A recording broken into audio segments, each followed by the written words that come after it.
Trump's executive privilege claims over the Mueller report are as preposterous as Nixon's during Watergate. President Donald Trump borrowed from President Richard Nixon's failed Watergate playbook on Wednesday by invoking a sweeping claim of executive privilege, seeking to withhold from Congress the unredacted report of special counsel Robert Mueller and its underlying evidence. Trump's legally flimsy privilege claim was asserted as a justification for Barr's non-compliance with the House Judiciary Committee's subpoena for the report and evidence. But history suggests that it won't work. First, if challenged in court, Trump's belated invocation of executive privilege after several of his key aides had already testified in Mueller's probe is doomed to failure because aspects of their testimony are already public in the redacted Mueller report. And executive privilege, according to the Supreme Court, is designed to protect candid, private conversations between the president and his advisors. Prior to taking office, Trump was not the president, and the Mueller report covers a significant period of time before his inauguration. Furthermore, Trump's privilege claim seeks to withhold the testimony of every witness cited in Mueller's report.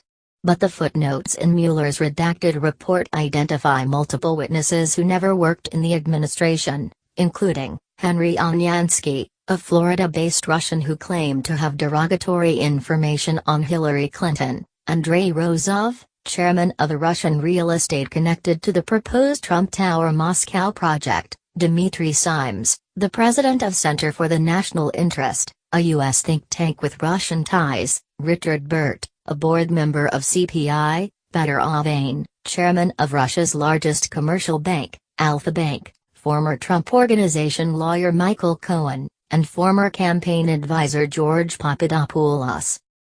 Is Trump really asking Congress to believe that he had confidential official communications with all these witnesses, including the Russian financiers and two people convicted of criminal offenses whom he has disavowed, during his presidency? Of course not. But that alone reveals the frailty of his executive privilege invocation. In light of that, the Judiciary Committee voted, along party lines, on Wednesday to recommend that the full House hold Barr in contempt for non-compliance with the subpoena. Trump's team this week also touted a sweeping, de facto executive privilege claim to prevent former White House counsel Donald Nixon from producing documents subpoenaed by the House Judiciary Committee. Nixon was a central witness in Mueller's investigation outlined in the second section of the report, addressing accusations that Trump directed Nixon to fire Mueller, something Nixon says he refused to do. Trump's current White House counsel Pat Cipollone, in a letter Tuesday, ordered Nixon not to comply with a Judiciary Committee subpoena for documents. For justification, Cipollone's letter alluded to the doctrine of executive privilege without formally invoking it. Trump's efforts parallels Nixon's ultimately unsuccessful effort to prevent his White House lawyer, John Dean, from being questioned by congressional investigators, as well as his efforts to avoid releasing tapes of his conversations that were subpoenaed by the special prosecutor. Those bogus claims of executive privilege were ultimately Nixon's undoing, and Trump's may not end up any better for him. Like Nixon, Trump is trying to use an omnibus claim of executive privilege as leverage to constrain the scope of congressional questioning. In a March 11, 1973, Oval Office meeting, a year before the impeachment investigation began, Nixon predicted that the Senate would question his claim of executive privilege if Dean were required to testify. If that occurred, Nixon said, "We'll let it go to the Supreme Court. Fight it like hell." However, his White House advisors worried that public opinion would turn against Nixon if he appeared to stonewall congressional subpoenas.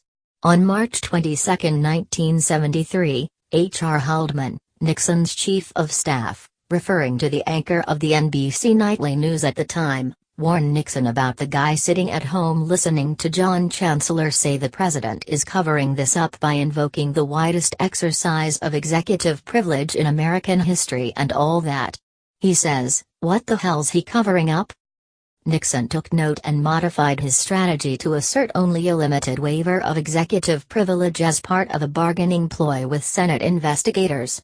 According to the House Judiciary Committee's final report, the president discussed ways to use executive privilege to negotiate with the committee for a compromise on conditions governing staff appearances and the bounds of the committee's investigation.